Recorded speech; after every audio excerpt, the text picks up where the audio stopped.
Hello and welcome to the final part of the 2000trees Mark and Me podcast special. Now, you hopefully have heard now the first episode, which was my live final ever interview with the incredible band Palm Reader. Following that, we had the live set, Q&A and podcast with Frank Turner, my highlight genuinely of my podcasting career so far.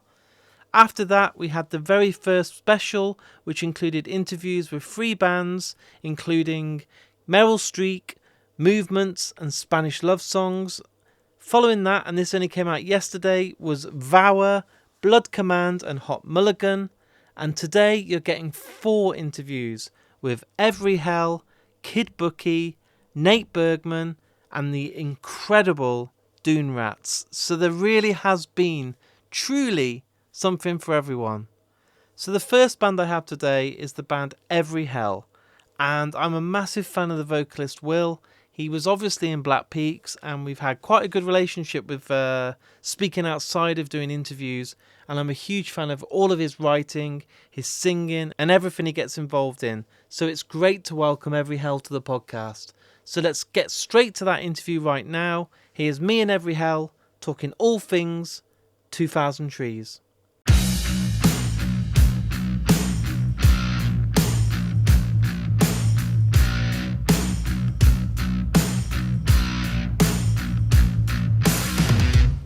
Every Hell, welcome to the Mark and Me podcast. Hey man, Hello. It's lovely to be back and see you again. Under different circumstances, Yes. It feels very strange because I think the Black Peaks behind the scenes Leicester interview was, like 3 or 4 years ago. It must be longer. Yeah, which, I think God. 5 or 6. Wow. Yeah. But me and you go back only about 9 months. Yeah. Our tangent wasn't too long ago, and that was romantic. I thought we had a nice first date. It was lovely. Good. I was very, very hungover. Yeah, do you remember it at all? I do remember it. That's good. First of all, guys, obviously coming here with new bands and a whole new kind of blood and everything that goes with it. Does it feel really exciting and like you've hit the restart button, or is it 100%. not a continuation? Yeah, It's just like, let's yeah. hit that, let's go again. Yeah, especially as I was here last year with my son, and he was 1 at the time. Yeah. And my partner was doing stage management and like kind of learning the ropes a bit there, and it was really weird being here, seeing a few bands, but like not being part of the whole thing in a way. It was being in dad mode, and then now being back, being like we're playing. It's super nice. It's really, really, really, really exciting. It's lovely like a new because era. you're watching and it feels like you're a spectator, and that's not what you're meant to do. You're one of the best vocalists in the country. You should be. Man, that's it's so true. kind. You know I fucking love you, dude. Like, oh mate, that's so kind. you should not be at home. You should not be child-minding. I know you've got to, and you're a dad, and you've got to do this. It's my job. But you've got to have time off, and time off should be yeah. to go on stage and do what you do best. Yeah, I'm super looking forward to tomorrow. 100%. Like really, really looking forward to it. And it's like, it's so different to anything done before. The sound is so different. It's like the approach, everything is like just whole new chapter, whole new page, ultra positive. It's not, and we've been having fun doing it as well. Like that's the most important thing. It's been great. Been really, really good.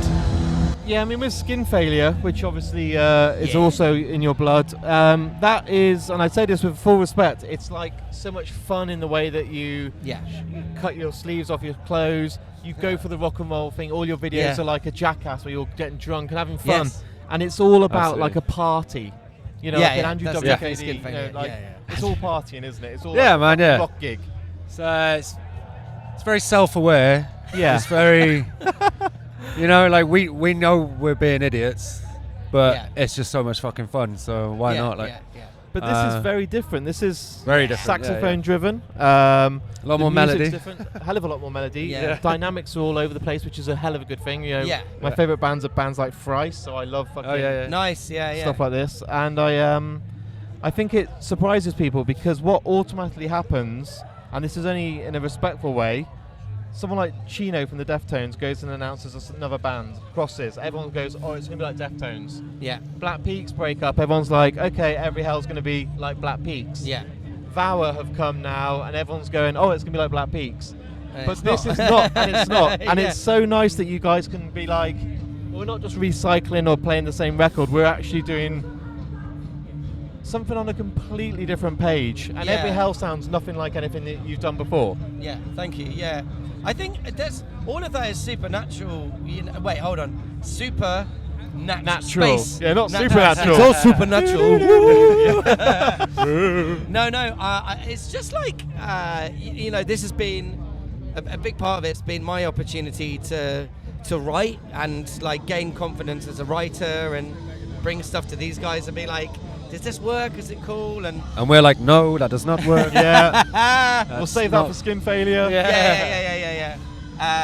But similarly with Andrew as well, like for him really to kind of express himself and like be at the core of like a writing thing and then for me to come as well with like fully fledged tunes and like choruses and be like, I've written all of this already, and it's like the song is done. That's and wonderful. Then we do the riffs together, and then like feel out the rest of it. And it's just really. I had a thing like last week for the first time because I've got a lot of toe tapping because I'm using loads of pedals for the saxophone and stuff. And just had a moment last week. I was like, we were playing one of my riffs in one of the tunes, Ghost.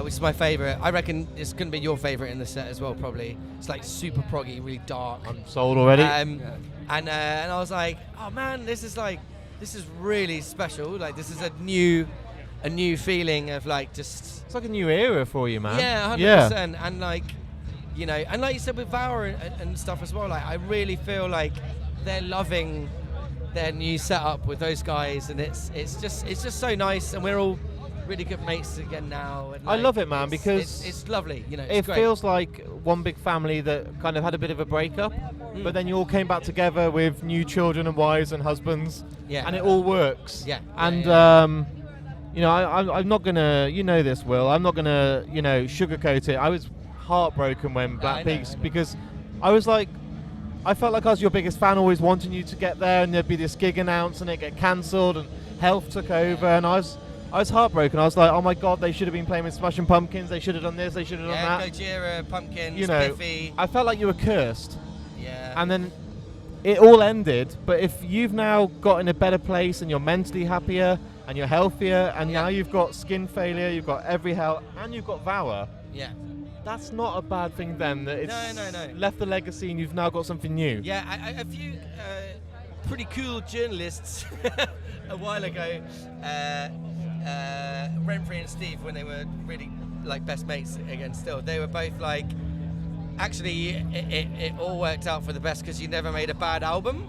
And that was that's really cool. And it's just nice to just be head in all of these other different things now.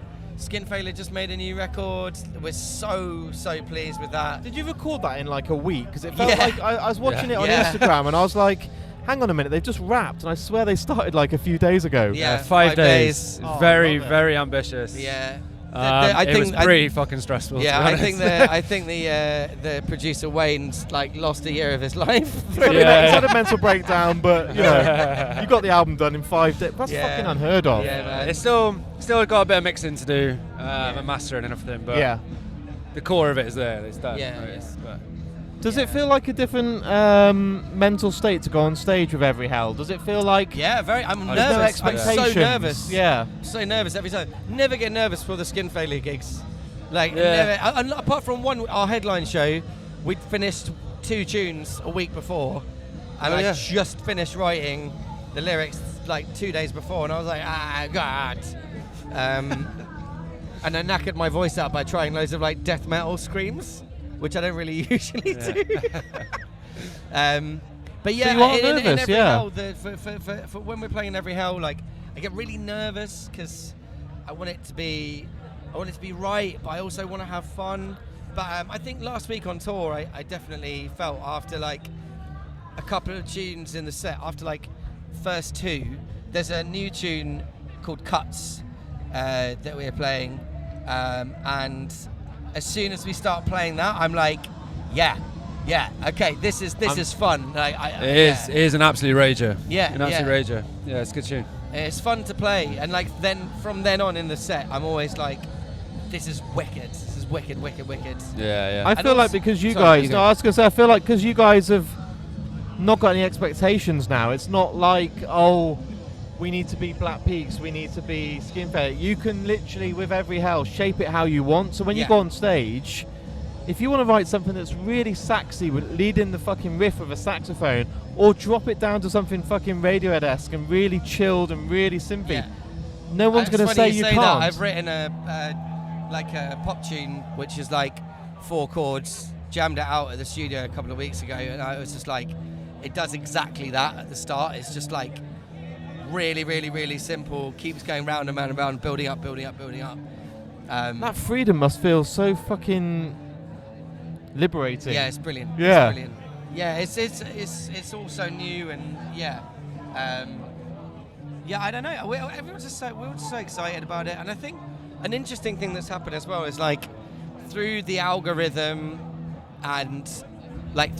people not knowing about us. There's the people that are seeing us are mostly brand new. Yeah. People that don't know Skin Failure, don't know the old band. Yeah. And that's really great, because you kind of get a feeling of like, oh well, we're kind of doing this on our own merit in a way as well, which is very cool. Is that kind of your thought process when you come here? Like, let's go on stage, and we've got half an hour to win a new crowd. Yeah, definitely. I haven't actually thought about it like that, and now that's all I'm going to be thinking about on stage. But you got your golden ticket, haven't you? People in this festival, I think, I'm not just saying this now, I think 2000 Trees is the most diverse fan base, because no one's got these kind of, you go to download, it's amazing, but everyone was uproaring because Busted were fucking playing. But it's like, well, Busted deserve it because they've sold more records than most of the bands on that stage. Fair play. And they're fun and they have a good time. Now that it's 2024, I can agree with you. Exactly. Last time I was there as a punter, not playing. Oh no, that's not true. So I was there last year. Last time I was a paying customer in like 2009, 2008. Yeah. Metallica headlined. If Busted had been on there, we'd have literally like set up a lynch mob. Yeah, there would have been like, riots, I was so like, no, it's fucking Metallica. It's I was like a really true metal. Like, and you were allowed to be back then. You were. Because I was 18. It was a metal festival. It was a metal festival, wasn't it? It was a full-on rock festival where now you get everything. And I think here, I've just been to the Forest stage and seen an acoustic guy I've never heard in my life. Wow. Absolutely unbelievable. Then I walk over and I can see Manchester Orchestra last night. Then I can go and see Hot Milk later. Then I can see Empire State Bastard. Yeah. And it's like, that must be great for you because you could cater to all those fans. Yeah, 100%. Yeah. It's like, I think it's a golden ticket for you, dude. I think you can go on tonight and be like, someone might walk past, but that riff sounds cool. They walk in, next thing you know, they add you on Spotify and love you. I reckon that, man. Yeah, it's like, honestly, one of the reasons why I keep coming back to this festival is like the lineup is always, I never really know that many bands before coming, but I always come away with like my new favourite bands that I've just discovered. And yeah, like I said, it's a really diverse lineup, and like I said, that's going to play into our hands a bit, I think. Yeah, like, you've been here a couple of days. You've only got here today, haven't you, Will? Just arrived. I got here yesterday. Yeah. So have you discovered any new bands in the time that we've been here? Putting you on the spot now, you might be like, well, actually, they're all shit. Yeah, I didn't like anyone. I don't know. Or have you seen anyone that you loved that you already Better knew? Lovers last night were fucking amazing. Greg is the greatest frontman. Mate, so honestly, good. he's my hero. He's my absolute idol. Like, actually, there's a lot of Greg homage in Every Hell, like especially in like Bad Cop and stuff, like inspiration for melodies. He's just the Don, like so underrated in many ways as well, because I think because it was Dillinger and they're extreme, you know, Mathcore, like I think he was so overlooked. He's like, he can outperform and do so much more than so many other people whilst jumping into a crowd of people running across their heads. You know. It's like him, Mike Patton, Frank Carter. These guys are just born to be frontmen, and there's like, I saw some of Better Lovers yesterday, and it's just effortless. There's no showmanship. There's no I need to put on a show. It's just natural. Yeah. 100%. It's just them doing their thing, right? It's just. I'm so gutted I missed it. I saw him in Bristol on Wednesday night as well. He did as well. Just to rub it in even more. It's so good. I have to see him twice. Man. Are you guys going to get to see? Are you going tonight, or are you going to get to see Empire State Bastard? I know, Yes. definitely. Yeah, That's like Yeah. the plan. So I'm a Dave, big Dave mate. Lombardo's here. Is he on site? Dave's So here they're tonight. doing it Alright. with full Wow. band. All right. I'm a really good mates with Mike. Yeah, So he's a legend. yeah, he's a lovely, Yeah. lovely man. We've been friends for a long time since the first time Peaks played here, actually, and we invited him to a Manchester show, and he came and hung out, and then I think I just got really drunk with him and Steve DeRose, and from Oceansize. Yep. If anyone doesn't know Oceansize, and One of the greatest bands ever to step foot on this planet. yeah, man. Them and went and saw 100 them. Reasons Ruben, they were like, Yeah. Gold. Yeah. But hopefully I'll get to catch up with Mike later. Maybe even meet Dave Lombardo. I had to interview him and I had to try and be cool and be like, okay, so I'm here today with Dave Lombardo. You may know him from Slayer. Like, That guy from Phantom Ass. but I can tell you now, he is, when you do meet him, which I'm sure you will, he's the nicest, most down-to-earth, real person. And I'm like, do you realise you drummed on some of the greatest albums? And then as a side project, you're just fucking about with Mr. Bungle, and it's unbelievable. Yeah. Do you realise how much Yeah, it's ridiculous, isn't it, you've man? got? Just a fucking legend. Yeah. Are we expecting? I keep going on Google and Instagram and stuff. Is there an official release date for what's coming up with you guys? With No, I without checking my phone, it's like just before ATG, I think, is the plan to put Yeah. out the EP. yeah, 2 weeks till a new single comes out. that's sexy. 2 weeks till the new single, and then a couple of weeks after that, I think the EP. So it's not long. Yeah. Month's time we'll have a whole new batch of songs. Yeah. My voice then songs. Songs. But, We only Scooby-Doo recorded voice. them. Yeah, Like a month weeks ago? Yeah, weeks You like ago. to do things the last minute, don't you? Like we released a song, it came out today. We finished it last night. Yeah. The vocals Yeah, this morning. yeah, exactly. What I do on this podcast, guys, I'm conscious of time and I get like 10 minutes with you guys, but Will know this from when he's been on, and you'll know this, but you both get a song choice to be played at the end of the interview. Oh man, yes. Oh, yeah. Oh no! I wish I'd remembered the name of that Pacifica song that we both discovered recently. The Like Remedy? That one, The Remedy. The Remedy. Yeah. Yeah, do you want The to agree? Remedy. Do you want to agree on it so it's easier for me to edit only one song? Yeah, The live. Remedy. The Remedy is from the live album. Okay. Pussifer. From Pacifica. Yeah. It's like So I only good. discovered it recently because I remember Dave Larkin, ex-Peaks, ex-Skin Failure, Sound guy. played it to me a while ago, and he was like, "This is so great." It's like Maynard's lyrics at his best, and I've never been a fan of Pacifica, and recently, Dude, I was just about to say to you, like, I love Maynard. I saw Tool a couple of weeks ago, Yeah. greatest live band on the planet. But I Yeah. was literally like, Pacifica I've never got. Perfect Circle, brilliant, but I was like, check out this record. I don't know much about Check Pacifica. out the Yeah. live album Okay. from 2022, I think Okay. it is. Orange cover. Orange cover.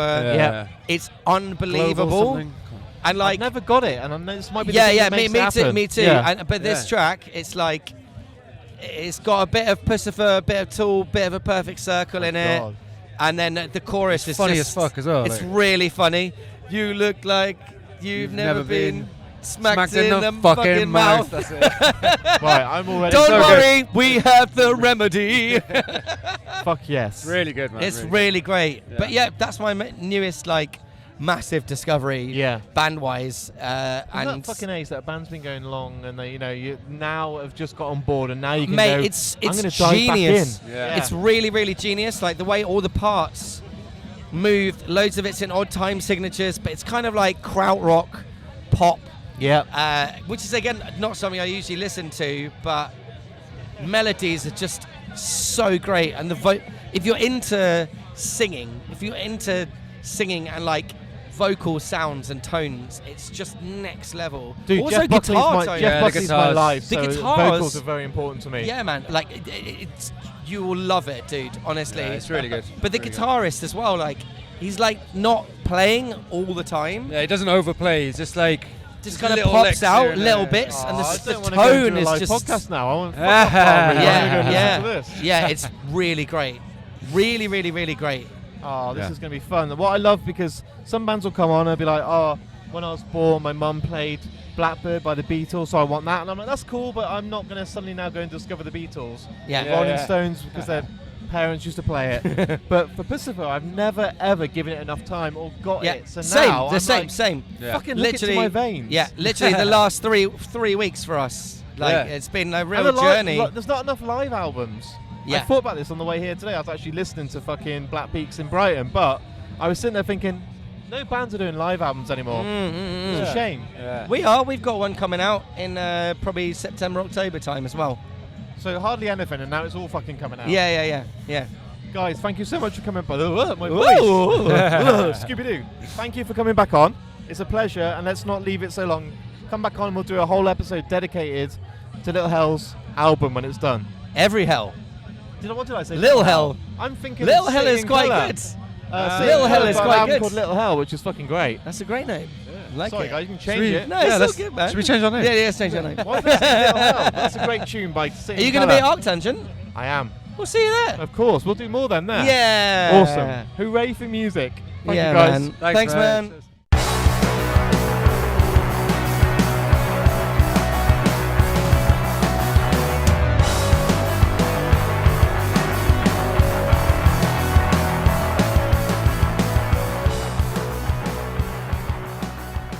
So that was Every Hell, not Little Hell like I said, and my god, it was so good to catch up with the guys. Will, I'm such a fan of, is a beautiful human being, and I'm really good friends with him, and I just adore him. So it was so good to see him having a great time at the festival. Next up is Kid Bookie, someone I've never had on the podcast, someone that, my god, the response I've seen since I've been back from the festival, people talking about his set, has been mind-blowing. I'm gutted I missed it. I will make sure I don't miss it next time round. Here's me and Kid Bookie talking all things 2000 Trees. I've been stuck in my ways, feeling like I'm gonna explode. I'm already on the verge of clutching the gauge. Bullet with your name on it, all my name just depends how I feel on the day. All this bullshit, I'm just saying stop. Welcome to the Mark and Me podcast, my friend. Thank you for having me on the Mark and Me podcast, my friend. You've just been told to chill and be chill. I would never say ciao! First of all, what I do with all guests that come on the podcast, I'm always intrigued musically where it started. Were you a kid that got given an album or saved up your pocket money, and that first one that made you fucking love music? With the vibrations smacking against my mother's womb as I was developing in her sack. Nice. And then, potentially years later, hearing the multiple vinyls that my dad was spinning through his little pinhole, and hearing Nirvana's In Bloom pressing with Smells Like Teenage Spirit and something else on it. In Bloom's a fucking huge tune, man. Fucking massive. Yeah, I fucking miss those sort of choruses that are just one guitar. Yeah. Just keep it, less is more. What about live music? So I went to see Green Day as my first gig, and that was an experience. Yeah, on their Dookie tour. And I was like, yeah, I'm old, man. I'm 42. That's sick. Yeah, but it was your experience a cool one in a... Do you tell people it's a certain band and lie because it sounds cool, or was it a first good gig? Nah, my first real gig was Good Charlotte at Brixton Academy in 2004 for the Young and the Hopeless album tour. Oh, that's fucking ace. And it had Mest and Sugarcoat supporting. Fuck me, man. That's a hell of a lineup. That's a fucking dope time. God, I miss those bands. Yeah, no, I fucking shout out Good Charlotte because now in life you guys helped me to make my record, so I fucking Those love brothers you are really good guys. They got their own label. They look after artists. It's not some fucking bullshit, man. They really take care of people. They're good dudes. I hope one day you get to share a stage with those guys if they come back. I've said to Billy, the guitarist, when you guys come over, I'm supporting you. So. Oh man, how's it being like at 2000 Trees? Are you kind of looking around thinking, this is my moment to kind of win people over? Because it's obviously, people come for you, but it's also a chance for, I think this is the most diverse crowd where people will give you that chance to kind of show me what you got. I guess. I guess every time you step on the stage is a moment for you to connect with other people. Yeah. You know, I think if you put into your mind that I'm doing this to win you over, you kind of perform, sometimes overperform. But if you just go on stage and you just be yourself and you just like, you know, realize this is a bunch of kinesis in one fucking room, a conglomerate space full of bodies, and we're all here to purge, then we all fucking lock in and we're gonna make a fucking movie, you know what I'm saying? So that's what I like. I love that, man. And just be yourself, and that should be enough. That should always be the precedence. Yeah. A lot of people don't know who they are, so they have to always masquerade. And you get to see it in music industry, so it's nice. We're getting deep now already. We're only like 3 minutes in and we're being fucking honest about it. Yeah, that's what it is, man. That's I think that's why I'm probably not as big as I should be, because I'm always saying fuck, shit, and pussy. Do you get nervous? I wouldn't say I get nervous. I would say I don't think about the moment and then I reflect on it after. So nerves don't happen, but I get anxious after because I'm always doing some bullshit. Do you think like you might overthink and then look at everything you did and be like, oh, did I do this wrong? Did I do that? Yes, I am a self-deprecative fucking madman, but I also think it keeps me fucking humble. Yeah. Because I don't, you know. You're never gonna fucking reach the top and be like, that's enough. I don't expect anything. I don't expect anything. Everything I've ever done, I've never thought out. Like I've always wanted it, but I've never expected it. So when I have it, I'm like, holy shit, and it's always like the first time, whether I'm here and someone's like takes a photo or you're out and takes a photo, all of this shit, it's like holy shit. So I'm just like, I don't take it. I don't know. It's like I don't try to absorb into it like, oh my god, and it starts altering your persona. It's fucking weird. It's weird, man. You just hit humans in their brain where their chemicals secrete differently, and they remember you from that moment. Now you're just an imprint of a moment, and they just draw from that memory all the fucking time. So I love it. I love your fucking honesty and not just putting on a fucking act. So many people I talk to put on an act because they want to come across as a certain way. You're just being you. Yeah. That's important. It's rare. I guess, yeah, man, but it comes with its own repercussions because, you know, not everyone likes your honesty, but everyone lives in their own realm of what honesty is. So you kind of like, you gotta have empathy for people's bullshit, and I don't fucking know, you just gotta live. Just do you, and if doing you allows yourself to like, I don't know, you know what I'm saying? When you do a festival like this, do you get time to just fucking switch off and go and watch some bands and chill out? Sometimes, because I've like, you know, like right now we're in a big room full of like loads of fucking people. Yeah. So you just get whisked away, and you have to like I try to always just say, I try not to have pre-rehearsed lines. So any question is like something that I'm just responding to from whatever synapse I have. Yeah. So yeah, you get time, but I'm also, you know, I don't really think too much. I just live in I don't live in the moment, but I live in the moment after. So I'm just kind of just here, just floating like a fucking little bacterium that's evolved. Is it good to have a backing like Marshall Records? I mean, that's a huge name, legendary in the UK. Yeah, I love Marshall to fucking pieces. I wouldn't have a lot of what I do now if it wasn't for Marshall's support. So you also have to be like, damn, I'm kind of honored that people believe in me, because sometimes you don't believe in yourself. So when people see beyond your own self-deprecative nature or the, you know, just the human condition that is kind of like doubting yourself, you get to kind of see how other people's might look through the lenses and see you, and you kind of alters the way you look back in the mirror at yourself. So it's nice.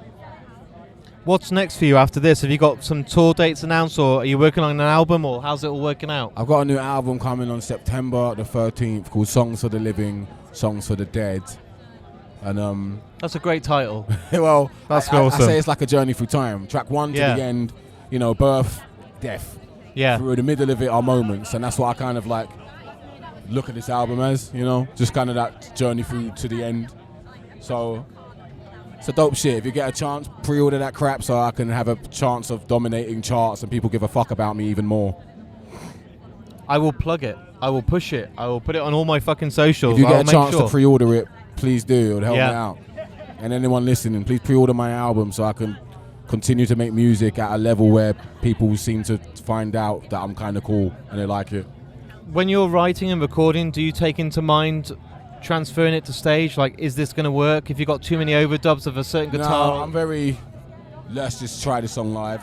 Like, I don't write songs. Like, I think the more you do shows, you do write songs to kind of, I want to make a bounce. Like, it's not like I need to make a song for this, but you're like, I need to make a bouncy song for this type of shit. But it doesn't kind of alter what you're doing. It just makes you, more in tune to what kind of set you want to deliver, depending on where and how you're doing it. So, with the songs I have, because I'm quite an eclectic musician, I can kind of like order songs in a way where they kind of make sense, because there are no songs really the same, even if they have similar, tendencies or theses behind them. What's the finishing line look for you? Happiness. Yeah. Sustainability. Yeah. Marine biology. Nice. Aim high. Helping the planet in some sort of way. Changing corners of it. I used to think you can change the whole world, but then I realized you can put your ethos out into little corners of the world, and maybe that might make a small change, and hopefully it takes over. So, humility, but not being too humble that you forget who you are, and you kind of let people walk over you, and just trying to be alive still. If you can just stay alive, you've done something right. Staying alive is a good precedence to set. What I do on this podcast, my man, is I always end with asking the artist that's come on to pick a song that means a lot to you. It will be then played after today's interview. It can be any artist, any song, any piece of music. But there's usually one that comes to your heart before others. Switchfoot, Meant to Live.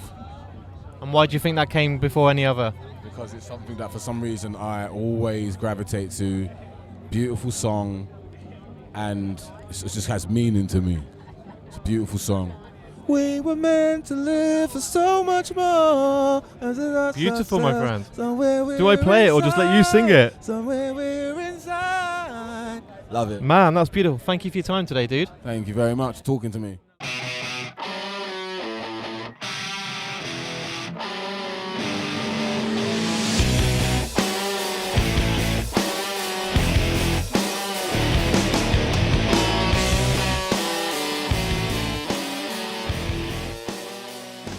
So that was my interview with me and Kid Bookie. Again, someone that people have been talking about so much.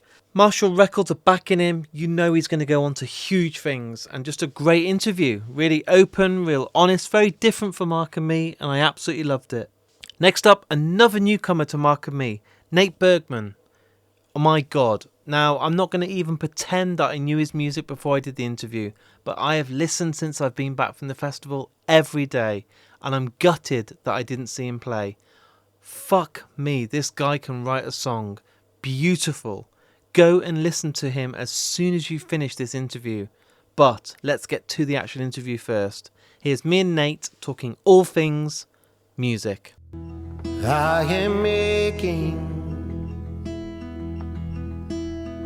an impossible lake. My heart's breaking,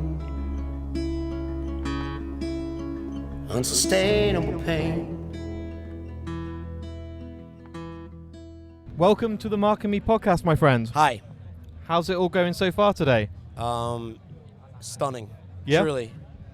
Amazing festival, amazing day. What a classy fucking shindig this is. It really is. It's the right size as well. It's like, I love Download, I love these huge festivals, but you never really get to walk from one side of the stage to the other side to then go and watch someone else. Here I feel like it's the perfect size. Everyone's really positive and friendly, and you just feel welcome from the moment you get here. Yeah, it's a very DIY working class vibe, and I think that resonates between the bands, and then the bands kind of know that about each other, and yeah, it's awesome. What I do with all guests that come on the podcast, I'm at 370 something episodes now, is ask the same question to start with, and what I'm always interested in is where it all started for you. So what was that first album that you bought as a kid maybe, or was given, that you absolutely fucking fell in love with? It wasn't an album, but it was an experience. Okay. 1992 Voodoo Lounge, Rolling Stones Voodoo Lounge tour, RFK Stadium. Oh, wow. My mom took me. A cousin of mine had gotten 10th row seats. Counting Crows opened, and it absolutely changed my life. I think I was 9. And I think I knew from that literal moment that this would be what I did for the rest of my life. normally I then would follow it up with what was the first gig, but to see that lineup, and Counting Crows are so underrated. Criminally Everyone's like, underrated. Oh, Mr. Jones, but they've got so much more than that, and they're such a fucking great set of Even musicians. on that record, Raining in Baltimore. Yep. The The whole album, there's no filler. It's awesome. Sure. He's one of the. I think it's a thing for a lot of people, maybe with his voice. Yeah. But for me, he's one of the best songwriters of the last, easily in the top 20 of the last 100 years. He's up there. So you said that you saw this and then kind of said to yourself, I don't want to do anything else ever. This is it. Like, there's no plan B. Never has been. That's a really good way to be, and I do that with my podcast. I say, I don't want to go and work in Subway or McDonald's. I don't want to go and do a 9 to 5 and work in an office. I only want to do something I'm really passionate about. But it's risky, but it's also like, why not? I think life is very short, and I think it's cliche, but assuming we don't know what happens after, I'm going to spend my time having fun. So do you remember those first kind of shows you did where you were like, is this actually going to become a thing, or were you kind of nervous and anticipating, is it going to get bigger and better, It was 5 years, at least 6 years, 7 years of eating shit. Yep. Playing to empty rooms, playing to bartenders, playing first to 5 on bills, driving 7 hours to get paid $150. I mean, I did it for years. My success is measured in inches, every year, inching forward. And then you look up 20 years later and you're playing your debut solo. I've only been doing my solo career for about 3 years now. 3 years really with the pandemic. Yeah. So to make my debut at the Forest stage at 2000trees and have that many people there, it's insane. I think there's something really special. I've literally just come off that stage myself doing a live podcast. It's such a, I don't know, it's like a spiritual feeling when I'm on that stage. I look out and it just feels magical. So to be playing music on there, I don't know how you didn't cry, because it's just so emotional. I did. Yeah? Full I on. teared up at one point during Deep End.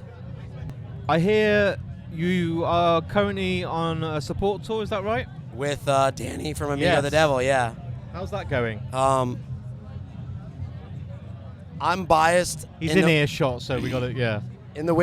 I'm biased in the way that he's probably the best friend I've had in a very long time, but as objectively as I can say this, he's one of the best songwriters of our entire generation, and one of the best frontmen, one of the best entertainers that I've ever seen on stage.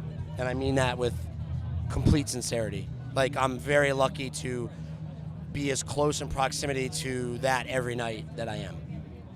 So what's it like then, going on stage and warming up for that and getting the moment of your line to kind of shine and kind of think, well, this is my moment to hopefully get some people here tonight to love me too? Well, when you go on before somebody like that, you either got to be a bad motherfucker or you don't get it. So that's,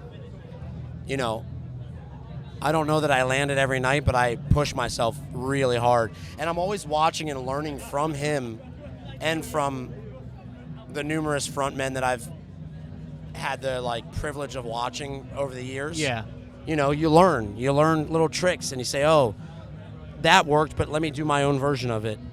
And that's what I think, the continuation of learning the craft of being an entertainer.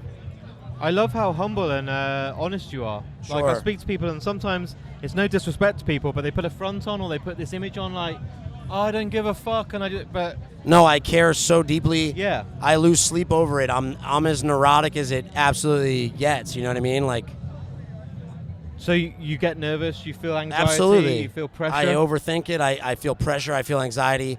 I think about mistakes that I made during the set that'll haunt me for weeks. And truly that's the driving force, is anxiety. How do you park those feelings? Because I get them and I think, please fuck off, leave my head alone. I don't want you to keep going over the same thing, but I will overthinking. And that's a headache. When I figure out how to park them, I'll let you know. Yeah, can you just fucking let me know? Because that would be I got no way to do it, man. Do we I- spend our whole life trying to find out, and then by the time we find out, we're dead? You know, I think about this a lot, I guess, in terms of people always have this weird idea where they're like, you know, your job isn't your music isn't your personality, and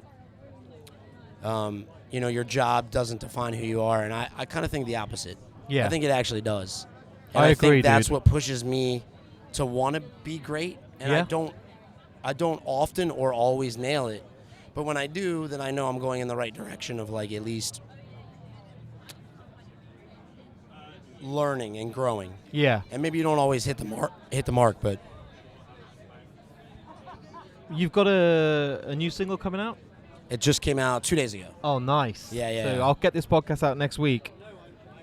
How do you feel about the music industry at the moment, where it's very single-driven? It's very people's attention span for music is very. I just want a song. I want to skip on and no. Everyone's attention span just seems so much shorter now. No one's prepared to give an album a chance. I sort of think it's the chicken and the. Okay, I think it's this. I think we say that because that's what's in the zeitgeist, because that's what we're being fed. Yeah. But I think people crave albums. I mean, John Moreland, who's like probably one of the best songwriters also of our generation, he just put out a record called Visitor, and the whole record from front to back is fucking incredible. Lizzie No just put out a record front to back, incredible, and they're getting tons of listens and tons of streams. That's good. Amigo the Devil just put out a record this year called Yours Until the War's Over, and front to back, incredible piece of art. And I think what it is people consume what they're fed. People consume what they're given. So if we give people records, they will listen to it, but it's everybody going, oh no, what's this person doing? I'm going to do exactly what they're doing. And it's, you know, like a snake eating its own tail. It's so fucking true. And you've mentioned artists that I've never heard before, so I'm now excited to listen back to this. Oh, man. Write them all down and discover some new fucking music. There's so much good stuff out there, and it's funny because like a lot of these artists are really supportive of their own writers, communities, and pushing each other forward, and not falling into the trap of just releasing singles. You know, and even though I am right now just releasing singles, I think about albums and I think about the next thing I'm going to do, and you know, I don't know. I just feel like there's so much more power in the artist's hands than we're led to believe. Yeah. So what's next for you after that? Are you currently still writing? I've only just met you, but you seem like a guy to me that will never stop writing, even in between shows. Sure. Everywhere you're going, stuff inspires you. Pretty much. I'm trying to write a record. Yeah. But I don't know what it is yet, if that makes sense. That's exciting, I think. Yeah, I think it's like knowing you're gonna get pregnant. Wow. You know what I mean? Yeah. I Well, I don't know what you mean, but yeah. I'm gonna fuck around and find out what happens. Yeah. And Eventually a baby will be born and that'll be your album. yeah, and it's gonna be really fun trying. So And then you've got to train that album and let it grow and see where it goes. yeah, And then you've got to give it a baby brother or sister. yeah, and just on and on forever And till then we the family's die. complete. Then we die. Dude, what I do on this podcast is my last question for you is, and this will be interesting, everyone gets the final question, and when this is all edited and the world gets to listen to our interview, you get to choose any song in the entire world to play by any band, any piece of music, and I'm putting you on the spot. I'm not pausing it. I'm not letting you get out Spotify. I want you to tell me a song that comes to your heart and your soul above any other song and why it came there today. And I know I'm being a fucking bastard for putting you on the spot. No, I think about what's the song I would play that I believe could move the most people. Yeah. I think it would be Nick Cave's version of T-Rex's Cosmic Dancer. Nick Cave is the one. The one. Yeah. I've never seen him live, Oh. and people tell me it's a religious experience. I went with Danny to the Masonic Temple in Detroit, Michigan, Yep. to see Nick Cave solo with, I think it was Johnny Green, who's Radiohead's bass player. I don't know. I know It's guitarist escaping- Johnny it's Green. escaping. Johnny Green was the guitarist. Guitar I know player. who, So yeah, it's the other it's guy. Radiohead's bass player. Yeah. The two of them on stage together. And we took some mushrooms. And it was the closest thing I've had to a religious experience. Oh man, he's announced a tour, and I need to go because "Into My Arms" is one of my favorite songs. That could be one of my songs when I die. You know? 100%. Yeah. It's the reason I have a song also called "Into My Arms," and it's why I named it that. Well, I'm going to listen to it. Which is such a shitty thing to do, but I was just hoping in my head that that like Nick Cave fans would find it searching for it. It's a genius idea. Well, I they should have have. called this podcast the Joe Rogan podcast. So that Exactly. people would be like, Exactly. "Oh, I clicked the wrong button. I get 10 million Exactly. listeners. Yeah. And I can quit my job." Let's do it. Dude, it's been a fucking pleasure to meet you. Yeah, this is awesome. And Thank you. let's do a bigger, deeper. I know your management. Let's do an hour, big dive deep, because at festivals it's great, but it's always 10 minutes and it's I this would do and it. that. I would truly do it anytime. The questions Yeah. are great. I enjoy talking to you. This is great. Thank you, sir. I appreciate Thank your you. time. I was dancing when I was 12. I was dancing when I was 12. I was dancing when I was out. I was dancing when I was out. Oh man, how cool was Nate? So chilled, so like such a deep thinker. I felt a connection with him the moment I started talking, and I'm going to make sure it's going to be one of my biggest priorities is to get him back for a full episode very, very soon. Now, to end today's special, I had to get these crazy drunk lunatics on the podcast, the amazing Dune Rats. They've been on the podcast before, but face to face is a whole new adventure. Drinking Bloody Marys, drinking every drink they could see, partying all weekend.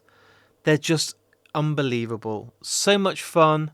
They were actually on the same time as my live set with Frank Turner, but we won't hold that against them. And yeah, I just want you to hear this interview because it's chaos. Here's me and Dune Rats talking all things, well, absolutely fucking everything.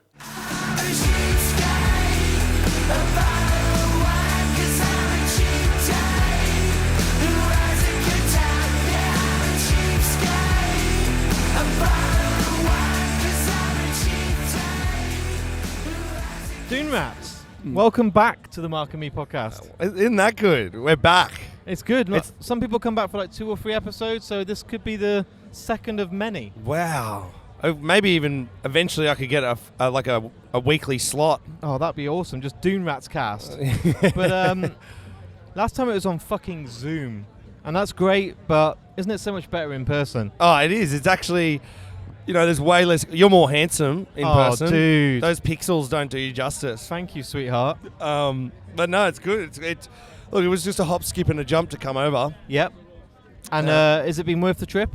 It has definitely been worth the trip. It's kind of like, for us, it was the first time we've been able to play the summer festival sort of run. So it's kind of like, I could only compare it to like football, where it's like, you're in the jersey, the reserve grade, then the first grade, then the Premier League or whatever it is. Yep. And so we've made it to the Premier League, baby. We've been, Champions League's next. Champions League, one. yeah. That's the fucking, yeah. that's what you aim Yeah, for. well, Aston Villa got in this year, so I'm frothing because I'm an Aston you've Villa done your fan. research. Yeah. Well, I'm an Aston Villa fan, so They had a fucking great season. yeah, we had a really good one. I like them as well because they're the underdogs. They haven't got all the money and it's fucking I've great. followed them since I was 12 years old because I love Dion Dublin. Yeah.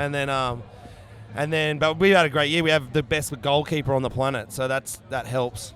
Are you going to watch the... I don't believe we should be talking about sport, but fuck sorry, it. yeah, No, yeah. it's good. Are you going to watch the final tomorrow? We will. We will be at the airport in the lounge, and if you guys bring it home, we'll take it back to Australia. That'd be fucking ace. Yeah.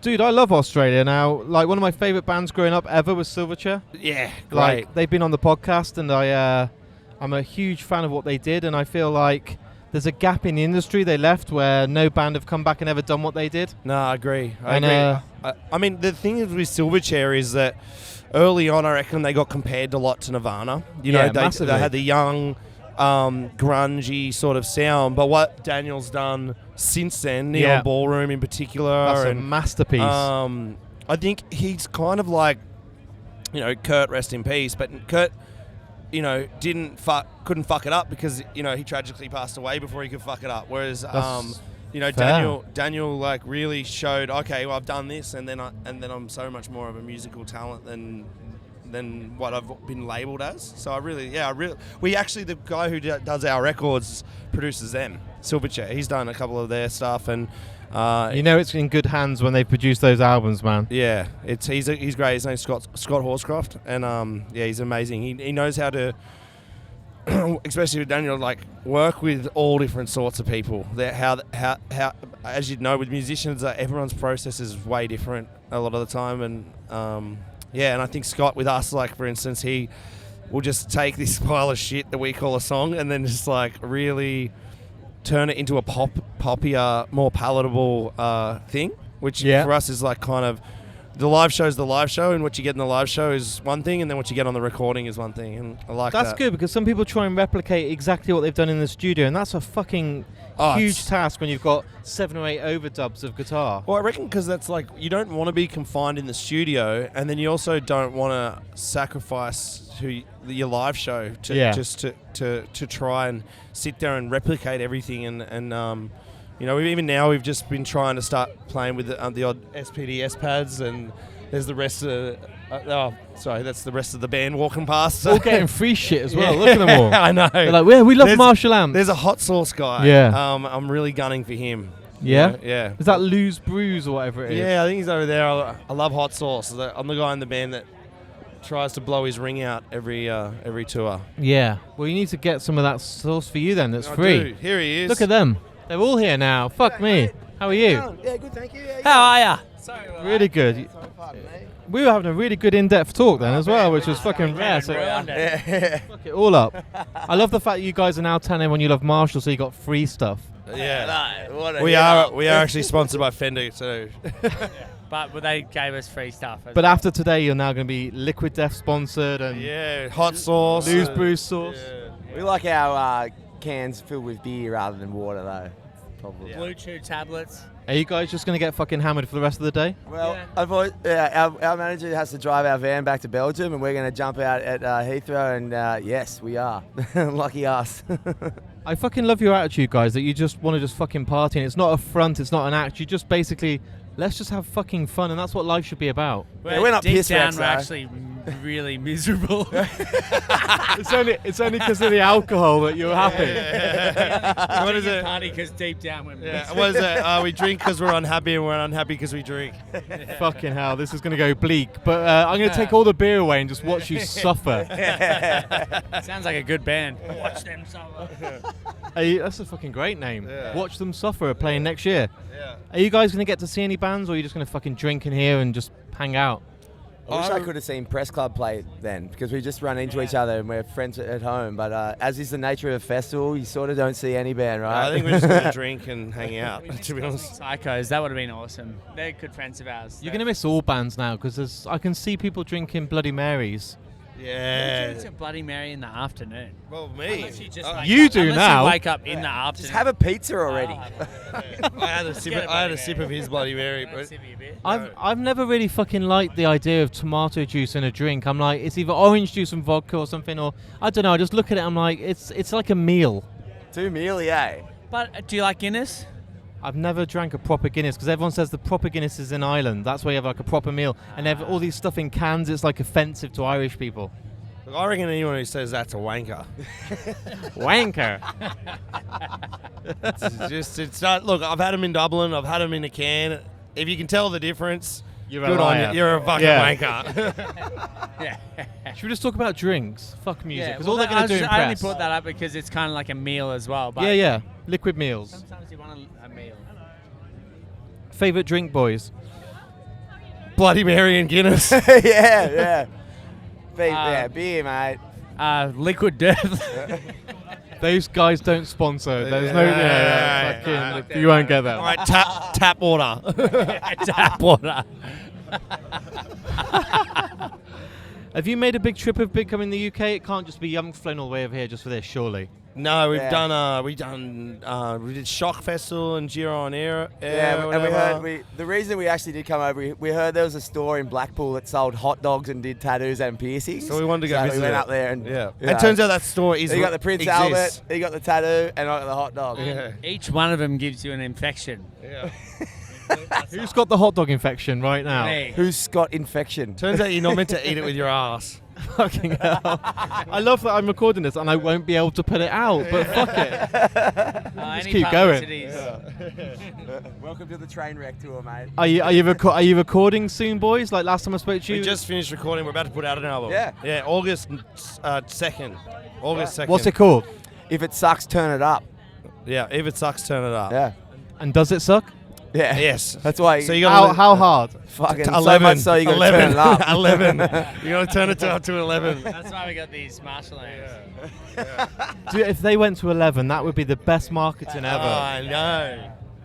Go and get a fucking pen and let's change it. Look at Yeah. these guys with their martial. How do I get one of these? They're sexy. You just got to go up and give them the 11 idea. Or suck them.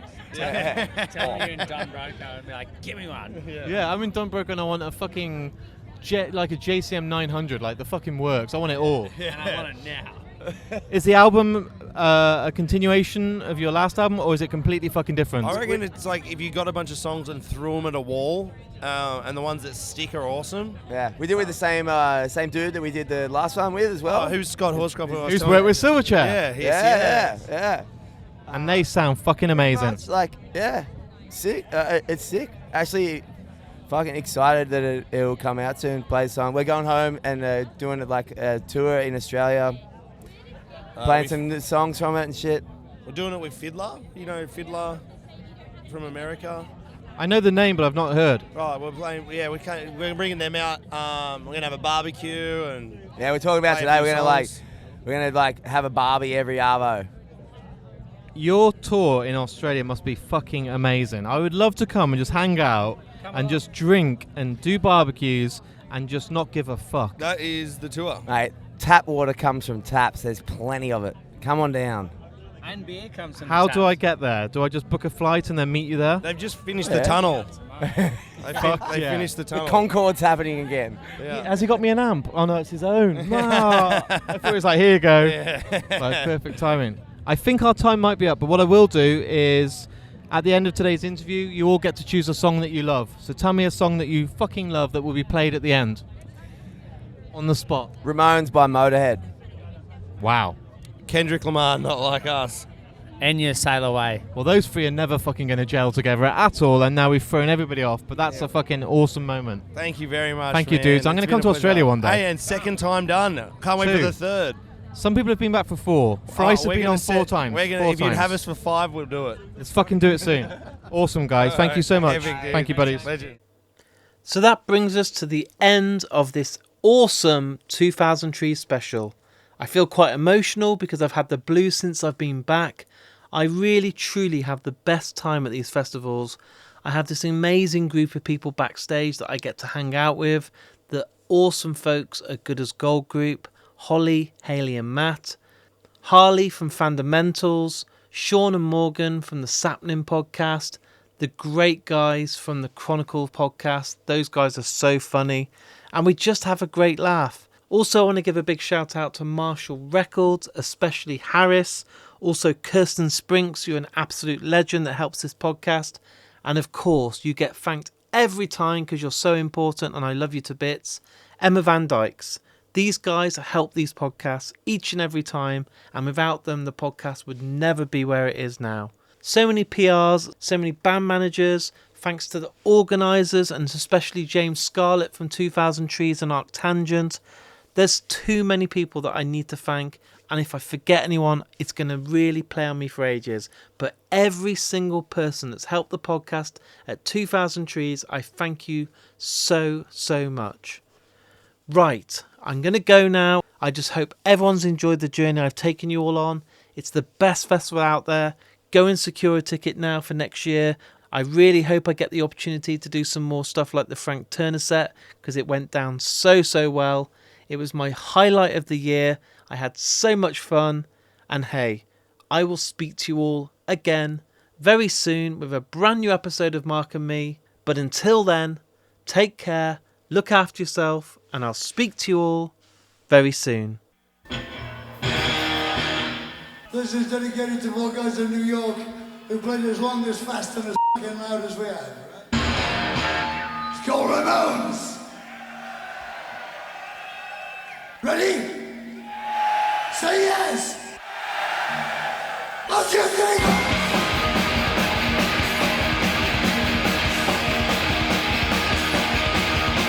New York City, NYC, University, London, and the old bands. Here I go, here on the radio. Listen to the tune. A-M-O-N-E-S, A-M-O-N-E-S, Ramones. Like a road, coming on, I see them go. CJ in the gas, you're fucking in your ass. Don't tell me go, go, go. Don't tell me oh, hey, oh. Listen to the tune. A-M-O-N-E-S.